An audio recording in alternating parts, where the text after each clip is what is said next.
All right, guys. Thank you for tuning in again. We BeanTown, boxing, banter, and bullshit. This is episode number 3. We just concluded episode 2 there. Wilfredo Pagan, Joey Edmonds was number 1. I'm building my personal team here, Forster. Bobby Harris, the third. This is star power right here. This is decades of boxing right here, all in one. Bobby, thank you for coming on tonight. Thank you. Thank you. We want to give a shout to Flats Landscaping, number 1, Attic Plastic, number 2. We're going to throw a shout to Twins Nutrition, Four Seasons Nutrition. Everybody, thank you again. Number 1, Rivera Entertainment. This is, he said you're basically his nephew, Bobby. So, so tell us, we started each one. What's it like, man? Tell us what the week before the fight is like. What the week before the fight is like? What are you up to this week? What is the mindset? What's nutrition?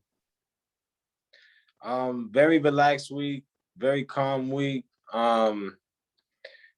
Very just letting the body heal up from the weeks previous of the hard work and the punishment to the body that us boxers have to go through. Well, not just myself, but any great boxer has to go through. Unreal, yeah. To perform, and we take this sport very serious. For me, it's not like a sport. It's not even like a game. It's very serious. It's a very, very serious event. So you have to train very serious and make very serious sacrifices. So this week is it's nice to lay back, chill, relax, watch the body transform and heal, get your nutrients in, and just for me, I'm just laying down, relaxing until the 14th, basically. I love it, man. I love it. I read a little bit up today. I gotta say, man. So this is the first, string of boxing podcasts that I've done, put together. I've done my research, and the main theme there is pretty much heart. And I was reading something that you said in the Telegram, I believe it was, article, that the city, and I'll give you another good one too. The city loves people with heart. What you said in that article was that you know where you're from. That your boxing name, your dad had his spotlight, right? And I love that you said you want to make your own. That's what it's all about. Competitive, wanting to do your own thing, doing your own work. Also, giving acknowledgement to your dad too. But I love that. And the competitive spirit that you have is 508, man. To put it, if there was a word for it, the city has heart. We're happy to have you represent us. That's for sure. Tell us, what was the last fight like? My last fight was ended up as a draw. It was about like 2 years ago. No, 3 years ago. My last fight was 3 years ago. Ended up as a draw, and I feel like I've matured a lot since then. I feel like back then. Excuse me? You're a father now, right? Yeah, I'm a father now. Little Bobby Harris the fourth. Number 4. Man, this city, they'll never be empty. There'll never not be a Bobby Harris in the city, I don't think. I think that's what's going on. Sure. Forever. Awesome, man. Awesome. So,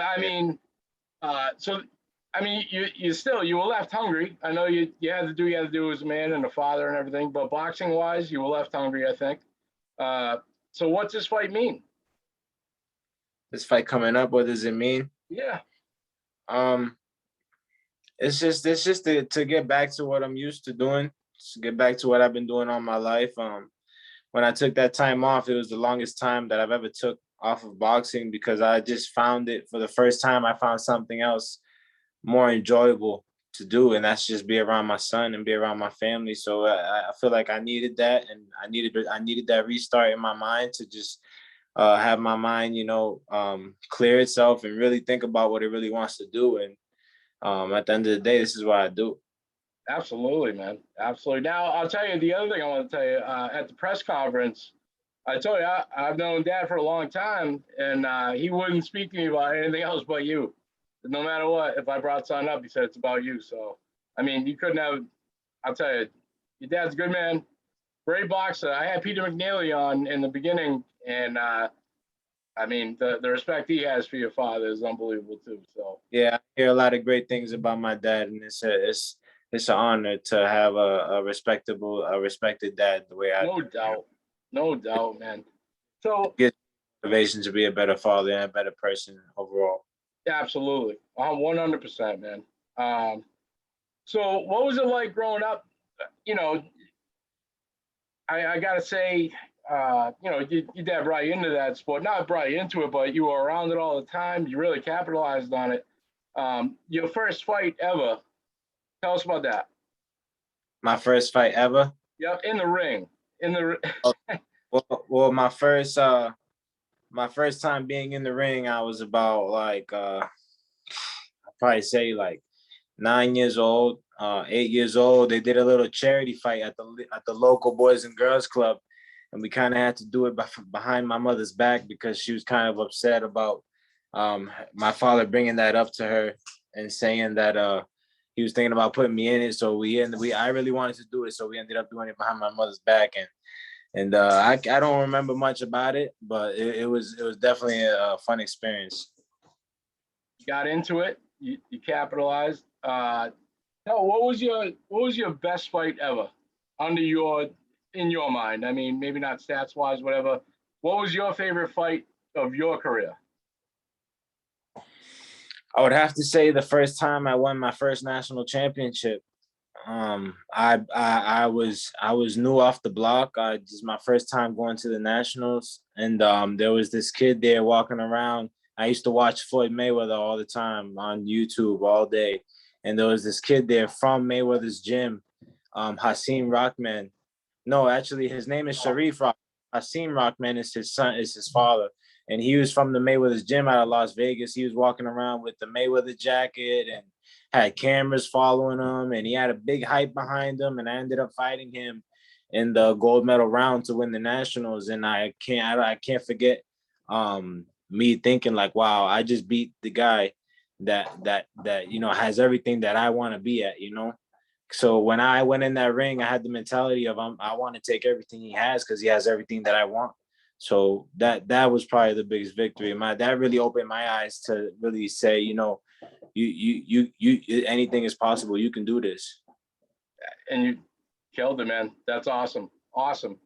Uh, so where did you go to high school in the city? Uh, I went to a couple high schools in my city. I never Me really too. stayed in the same high school. Yeah. I've been to many Worcester public schools. I like to just call people out because I'm a colonel. I'm South High, like Dad. Jose South High, but colonels. Joey was Doherty. I didn't know that. And South, but I did go to University Park campus, which is part of Maine South as well. And I did go to Claremont Academy, which is also part of Maine South. So I'm real familiar with Maine South. I grew up in Maine South. That's where my grandmother is. So I spent most of my time with my grandmother. And the Worcester Boys and Girls Club is there in Maine South. So I spent a lot of my time in Maine South. I'm real familiar with it. we're gonna call you an honorary colonel, man. We're gonna give you South High tonight. So that's three now, baby. South High all day long. Um, so where did you? I'm at. Give me your outlook on Carlos. I mean, he's a legend. What has he meant to you? I know he was there for your dad, Jose. I mean, basically, if it's not for Carlos, I wouldn't be alive, literally. I I mean, swear to God, Bobby, you're about. It's got to be at least 20 for 20 people I've asked, and they say the same exact thing about that dude. Like, literally saved my father off of the streets and gave my father boxing skills and kept my father in the gym. And if it wasn't for that, my father would never had me. And you know, yeah, a lot of the times where I would have my problems at home, he was always a great father figure to me and teaching me about the things about discipline, about respect, and about the things, not only the things that boxing teach, but a lot of the things how he lives his life. And he was just a man that I always knew I never wanted to disappoint because it would break my heart to disappoint that man. So I love Carlos. To like he's like my father. it's unbelievable, man. The respect. There can't be, any more respect for that dude in this city. He's the Godfather. He's one of the most unbelievable man you'll ever meet. I mean, to have the background and the story that he has, and to come out the way he came out, and to save not only make so many lives. You know, he truly is. In my eyes, he's a true angel of God here to I, help us. I wish there were better words. There are no words, man. Like even Joey, we were talking, and he took Joey in too. I mean, it's nonstop. So, I come from a different place. I know that, and I went to Anna Maria, and I was a pretty angry dude fighting up there. I got some counseling, right?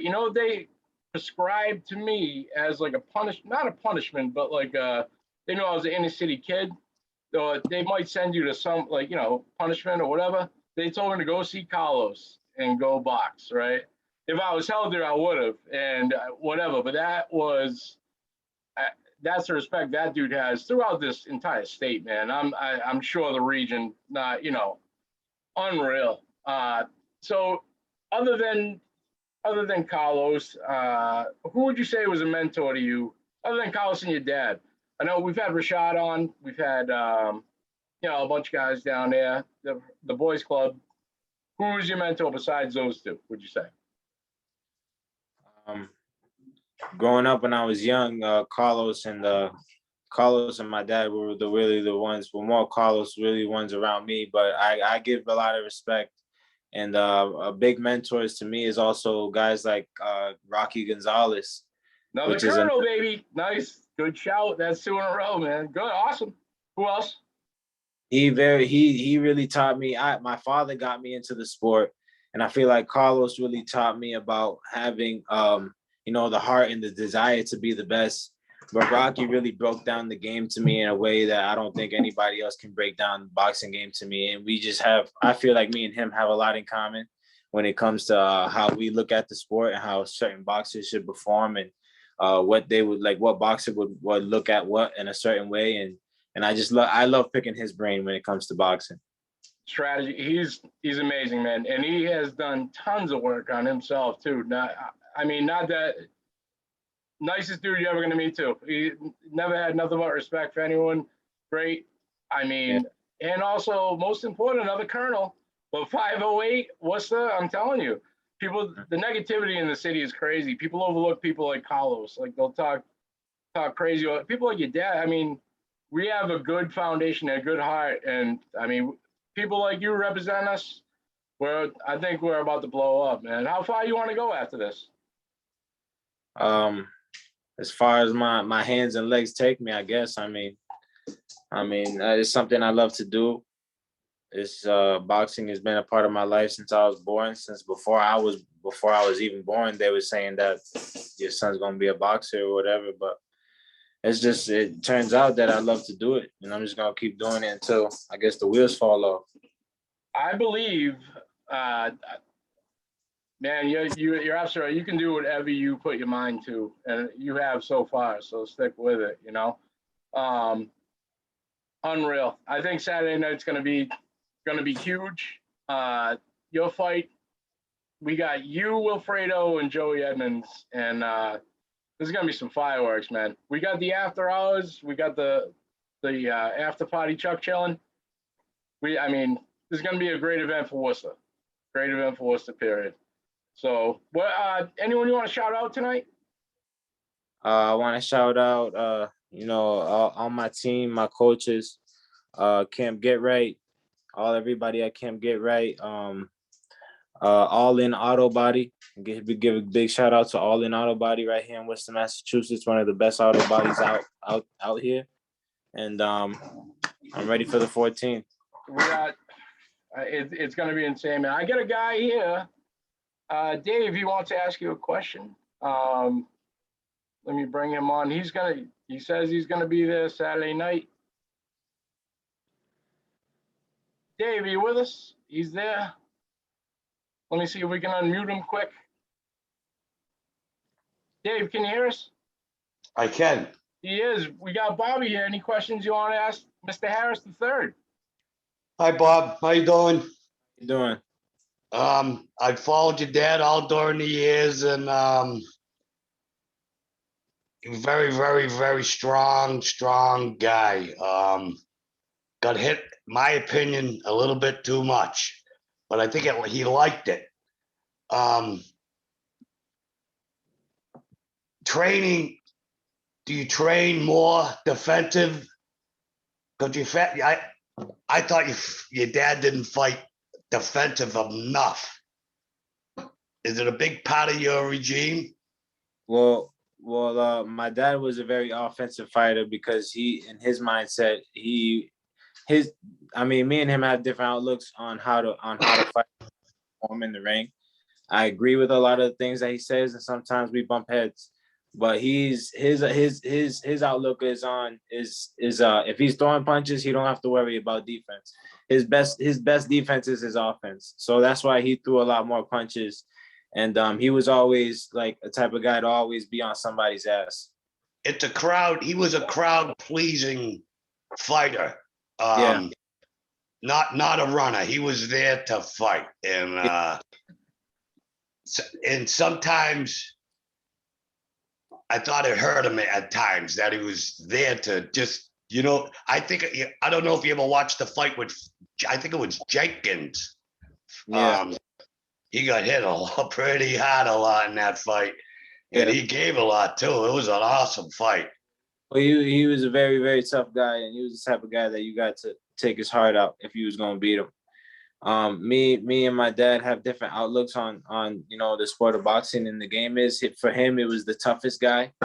If you were the toughest guy and you were the strongest guy, you would win. For me, it's more of if you're the smartest guy, you're gonna win. You have to there's guys that are faster than me, there's guys that are stronger than me, there's guys that may hit harder than me.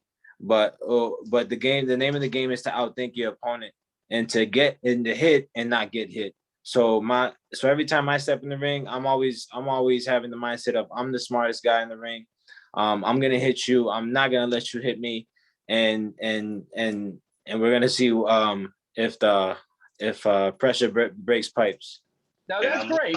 That's great because there are two different outlooks. I understand that, and the one that I didn't understand is what you're talking about. I mean, boxing is strategy, and strategy is really fighting. You think you're tough, and you think you're gonna just run someone over, but if you have a strategy, you're ahead of the game. I mean, you're.